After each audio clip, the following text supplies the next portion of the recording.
Hey guys, okay, so if you have the Canon Rebel SL1, not much people have it, but I think this could be a problem with a lot of Canons, is that if your camera is not turning on, sorry, I'm being super rough with this camera. If your camera is not turning on and you have the Canon SL1, it is because of this small switch right here.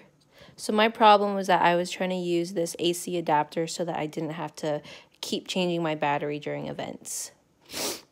So my camera wasn't turning on, and I realized it's because this switch right here is pushed by the door when you close it. So since it's not being pushed, your camera won't turn on. But if you just lightly push it, your camera turns on. So this tells me that the SL1, the Canon SL1, is not compatible with AC adapters, unfortunately. And if your camera is not turning on, it's probably because that little door is broken, or there could be something wrong with your battery. Don't mind that. But yeah, I learned something very important today, and hopefully this helps you too.